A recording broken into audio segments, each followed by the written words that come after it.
शमशाद के खबरनामा में आपका स्वागत है। बीजेपी ने नितिन नवीन को अपना राष्ट्रीय कार्यकारी अध्यक्ष नियुक्त कर पूरे देश स्तर पर हंगामा खड़ा कर दिया है। बीजेपी ही नहीं, दूसरे दलों में भी ये चर्चा का विषय है, लेकिन इस मनोनयन से जदयू के कार्यकर्ताओं की मांग पर नीतीश कुमार के पुत्र निशांत कुमार को सक्रिय राजनीति में लाने की मुहिम को बल मिली। बल ऐसे कि बीजेपी युवाओं को संघर्ष और संगठन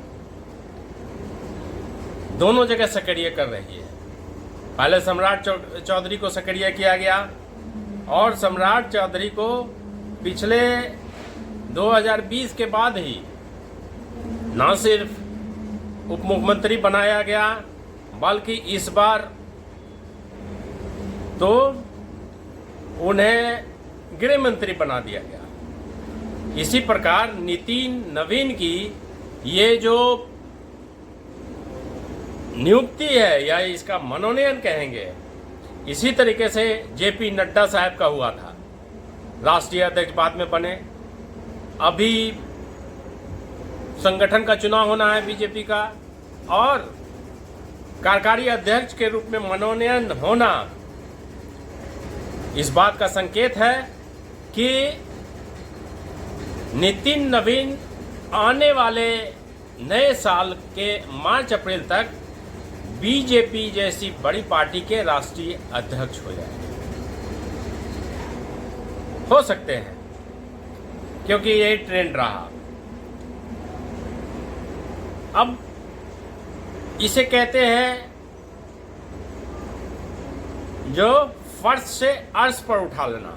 अब बीजेपी के अंदर आप देखें, ये तो बिहार में मंत्री थे, लेकिन कार्यकारी राष्ट्रीय अध्यक्ष का एक बड़ा दायित्व होता है, बड़ा पावर होता है। कई बड़े नेता बिहार में थे, रविशंकर प्रसाद, वो आपको यहाँ मोतिहारी वाले वो जो पहले प्रदेश अध्यक्ष थे, राधा मोहन सिंह, रूडी साहब, ये सब बड़े नेता थे बीजेपी के, जिनके बारे में ये उम्मीद की जा रही थी कि ये सब अगर बिहार से अगर संभावित होगा तो ये हो सकते हैं। लेकिन यूथ को लाया गया, यूथ को ला करके इन तमाम नेताओं को, जो बीजेपी के नेता हैं, उनको ये बता दिया गया कि आपसे बढ़िया नेतृत्व संगठन को चलाने वाला वर्कर है, जूनियर ही सही, लेकिन अब कमान उसे मिलेगी, और जब कमान मिलेगा तो जो बड़े नेता हैं उनको प्रणाम करना पड़ेगा उन्हें। और नितिन नवीन के मनोनयन ने कई और चीजें जो भविष्य में बीजेपी में संभावित होगा उसको तय कर दिया गया। वो ये कि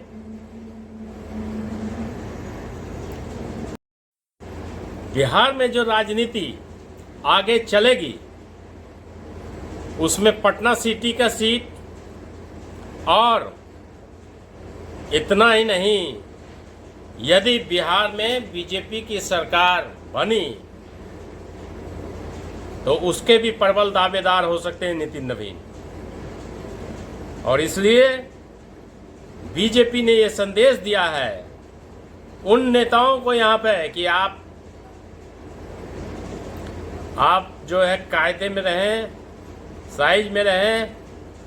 बीजेपी में जो गुटबाजी चल रही है उसको ख़त्म कीजिए, ये एक बड़ा संदेश है। दूसरा संदेश ये है कि बीजेपी वो समझ रही है कि आने वाला दिन युवा नेतृत्व का है, क्योंकि बिहार में तेजस्वी यादव है, प्रशांत किशोर है, केंद्र में राहुल गांधी है, अभी प्रियंका गांधी कांग्रेस की अध्यक्ष हो सकती है, राष्ट्रीय अध्यक्ष।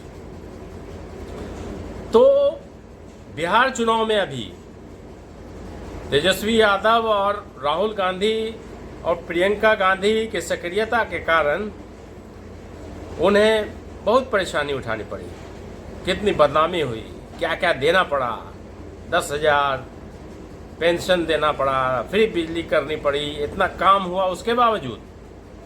तो एक बड़ा चैलेंज तो है, इसलिए युवाओं को आगे बीजेपी ला रही है, ताकि भविष्य में जो बड़ा देश है और इस देश में युवाओं की संख्या बहुत बड़ी है, जो कि राजनीति को प्रभावित करते हैं। रोजगार का इशू है, महंगाई है, तो इन सब इशू पर अगर युवा नेतृत्व रहा, सक्रिय में सक्रिय रहे युवा, तो उनकी बात युवा सुनेंगे। इसलिए भी ये निर्णय लिया गया, माना जा सकता है कि राष्ट्रीय स्तर पर प्रियंका गांधी को कांग्रेस अध्यक्ष के रूप में जब लाएगी, तो युवा अध्यक्ष के रूप में ये उसका सामना करेंगे। बाकी तो पीछे टीम है ही है। दूसरे एक बड़ा कारण ये भी है कि बिहार में की राजनीति में नितिन नवीन की जो जाति है वो आते हैं कायस्थ समाज से। कायस्थ समाज की संख्या जो अभी जातिगत जनगणना हुई है उसमें बिहार में सिर्फ 25 लाख बताई जाती है। तो इसलिए इनका वोट बैंक का जनाधार भी बहुत बड़ा नहीं है। लेकिन ये बात ज़रूर है कि बीजेपी के साथ जो कायस्थ वोटर है वो लॉयल रहते हैं और उससे जो मास वोट है वो बीजेपी को जाता है। तो इसलिए भी ये सोच रही होगी। और दूसरे ये है कि जब कम संख्या वाले को आप किसी बड़े पद पर बनाते हैं तो जो केंद्रीय नेतृत्व होता है, जो केंद्रीय नेतृत्व के प्रति उनकी सहानुभूति और उनका जो लगाव और कंट्रोल और ये सब सारी चीज़ें ये सब बनी रहती हैं और बहुत ज़्यादा उसके अंदर उस नेता के द्वारा राष्ट्रीय नेतृत्व को चैलेंज का खतरा कम होता है। बड़ी जनसंख्या वाली जाति के नेता तो रहते हैं उस गुरूर में कि बिगाड़ लेंगे, ये करेंगे, उनसे ज़्यादा मेरा जनाधार हो गया है। तो इसलिए इन सब चीज़ों को सोच कर भी नितिन नवीन का चयन किया गया होगा।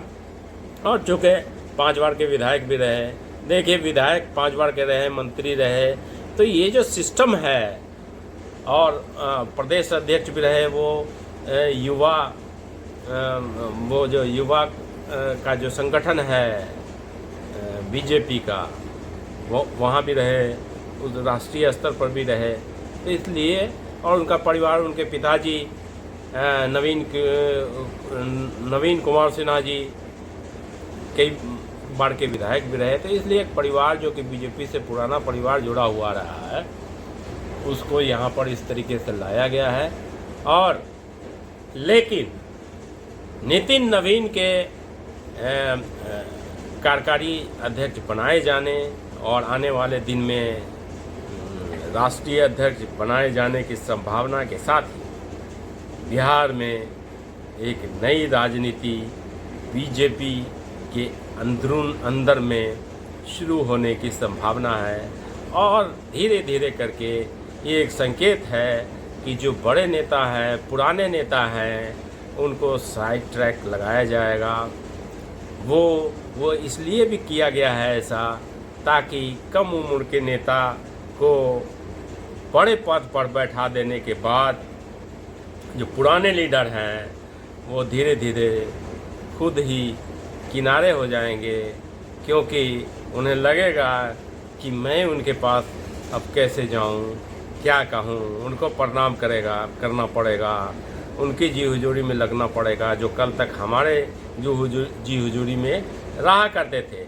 लेकिन चूंकि पद है तो सम्मान करना पड़ेगा। इसलिए ये एक सोची समझी रणनीति के तहत जो बीजेपी के केंद्रीय नेतृत्व ने ये किया है, ताकि वैसे बड़े नेता को बिना किनारा लगाए हुए किनारा किया जा सके। अब देखना ये है कि नितिन नवीन आगे इस बड़ी जिम्मेदारी को किस प्रकार से संभालते हैं और कितना इसमें सफल होते हैं, ये तो बाद में पता चलेगा। लेकिन